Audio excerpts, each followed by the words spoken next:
La croissance de l'homme ne s'effectue pas de bas en haut, mais de l'intérieur vers l'extérieur.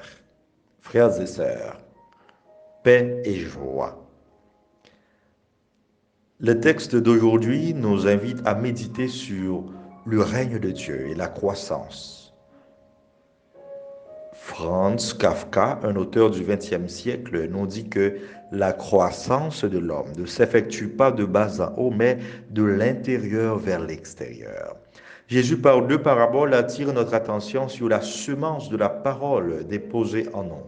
Il nous invite du coup à travailler jour et nuit pour l'ensemencer dans le cœur des autres et aussi la faire fructifier. Jésus, porteur d'une bonne nouvelle et d'un projet salvifique, avait recours à une pédagogie qui devait toucher le cœur de ses auditeurs. Alors, parmi d'autres, il a préféré les paraboles. Ce dernier constitue l'utilisation d'un langage familier, d'une situation familière pour parler de la réalité des gens et leur délivrer un vibrant message. Cela nous fait penser à Christine Orban qui nous dit qu'il y a des mots que l'on entend longtemps après qu'ils aient été prononcés. Le sujet et l'objet même de la mission de Jésus fut le royaume de Dieu. Convertissez-vous, le règne de Dieu, le royaume de Dieu est proche. N'est-ce pas chaque jour que nous prions que ton règne vienne dans le pater? Oui, c'est par Jésus que celui-ci est venu et doit advenir. L'établissement du règne de Dieu parmi nous est dynamique, car il y a un déjà là et un pas encore là.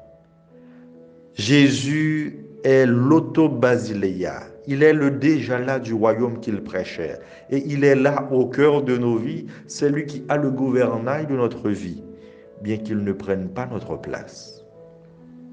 Aujourd'hui, il nous parle du royaume de Dieu comme un projet, un processus de croissance.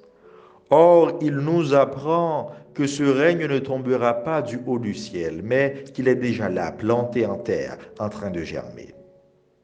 Oui, le règne de Dieu commence par cette parole semée dans nos cœurs. Des fois, nous ne nous rendons pas compte de la puissance de cette dernière. C'est le semeur qui permet ce passage de la puissance à l'acte, car la parole que nous recevons porte en elle une énergie, une puissance qui pourra grandir et porter du fruit en nous au moment opportun. En effet, ces paraboles racontées par Jésus à ses auditeurs nous sont adressées. La semence est la parole de Dieu, le semeur est le Christ. Le cycle de la parole en nous est dynamique. Il faut poser les gestes nécessaires à la vie, des gestes d'ensemencement et de récolte, comme arroser cette semence en nous par la prière, des bonnes actions, répondre à nos obligations familiales et professionnelles, avoir un engagement sincère dans notre communauté de foi et de vie. C'est à nous qu'il appartient, nuit et jour, de rendre fructueux cette parole. Et il nous faut aussi l'ensemencer. Nous ne devons pas être stériles. Il faut que nous soyons féconds. Quand en nous, cette semence, après avoir germé, grandi, après avoir été arrosée, après avoir fleuri, portera du fruit mûr, nous saurons que c'est le temps de la moisson. Frères et sœurs, à quoi allons-nous comparer le règne de Dieu? S'interroge Jésus. Il continue, il est comme une graine de moutarde. L'essentiel à retenir, c'est que Dieu se sert de notre petitesse, de nos faiblesses, pour réaliser des prouesses. Aussi pauvres que nous pourrions être, lamentables, dépourvus, insignifiants, il peut se servir de nous pour établir son règne. Ce n'est pas la dimension de la semence, c'est l'énergie, la puissance qu'elle porte en elle. Dans chaque graine de moutarde vit en puissance un grand arbre qui s'étendra par ses branches et ses racines.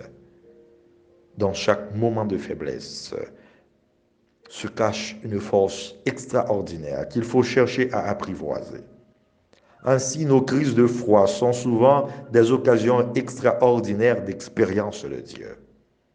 Beaucoup d'entre nous se posent des questions sur l'avenir et leur devenir. Donc, il faut accueillir, ensemencer et faire confiance. Le contexte exégétique de la lecture d'Ézéchiel nous parle sur la situation d'insécurité qui prévaut depuis 2 semaines dans l'entrée sud de la capitale haïtienne.